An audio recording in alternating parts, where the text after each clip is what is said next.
કેશોદના અજાબ શેરગઢ નજીક નાગલધામમાં સમસ્ત મહિયા ક્ષત્રિય સમાજ દ્વારા કેશોદ તાલુકા પંચાયતના પ્રમુખ હર્ષિદાબેન નીરજભાઈ મક્કા તેમજ અજાબ 2 તાલુકા પંચાયતના સદસ્ય અને સમસ્ત મહિયા ક્ષત્રિય સમાજના પ્રમુખ અજયસિંહ દયાતરના સન્માન સમારોહનું ભવ્ય આયોજન કરવામાં આવ્યું હતું।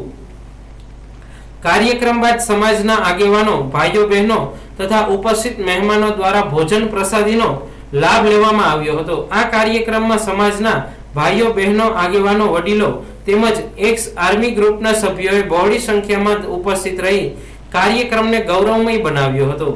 કાર્યક્રમ દરમિયાન મહાનુભાવોને સમાજ તરફથી ફૂલહાર અર્પણ કરી શાલ ઓઢાડી સન્માનિત કરવામાં આવ્યા હતા। સમાજના આગેવાનો દ્વારા સમાજમાં શિક્ષણ, સંગઠન અને યુવા શક્તિના વિકાસ માટે એકતા જાળવી આગળ વધવાની અપીલ કરવામાં આવી હતી। સાથે જ સમાજ હંમેશા સામાજિક સેવા અને એકતાના કાર્યોમાં અગ્રેસર રહે તેવી શુભેચ્છાઓ પાઠવવામાં આવી હતી।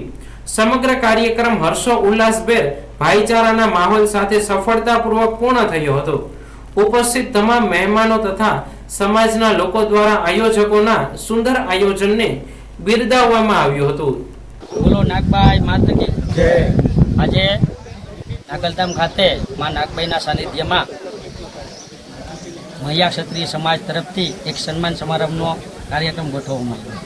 આ કાર્યક્રમ એ ખુશીમાં ગોઠવવામાં આવ્યો કે ટૂંકા સમયની અંદર સ્થાનિક સ્વરાજની ચૂંટણી ગઈ, એની અંદર મહિયા ક્ષત્રિય સમાજના 2 યુવાનો, ગૌરવવંતા યુવાનો ઈકુભાઈ મક્કા એટલે કે હર્ષિતાબેન નીરજભાઈ મક્કા અને અજયભાઈ પથુભાઈ દયાતર ઉપર ભારતીય જનતા પાર્ટીએ વિશ્વાસ મૂક્યો અને એ વિશ્વાસને આ બંને ભાઈઓએ સાર્થક કર્યો અને વિજેતા થયા।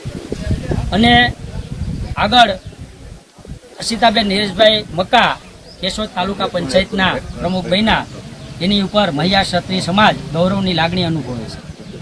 એને ખુશી છે, આનંદ છે, ઉમંગ છે કે અમારા સમાજની અંદર એક ભાઈની પ્રમુખ તરીકે પસંદગી થઈ તો સૌ આખી જ્ઞાતિ એની ઉપર ગૌરવ અનુભવે છે।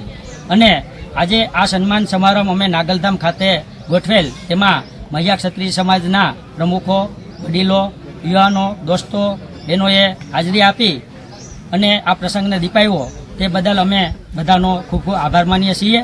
અને નીકુભાઈ એટલે કે હર્ષિતાબેન નીરજભાઈ મક્કા 5 પંચાયતના પ્રમુખ રહેવાના છે, તો એ સારા કાર્યો કરી શકે અને લોકોના પ્રશ્નોને પૂરા કરી શકે એવી મા નાગબાઈના ચરણોમાં નીકુભાઈએ પ્રાર્થના કરી। મા નાગબાઈ એમને શક્તિ આપે એવી અમારા તરફથી પણ એમને પ્રાર્થના છે। ફરીથી સૌનો આભાર વ્યક્ત કરું છું। ભારત માતા કી જય।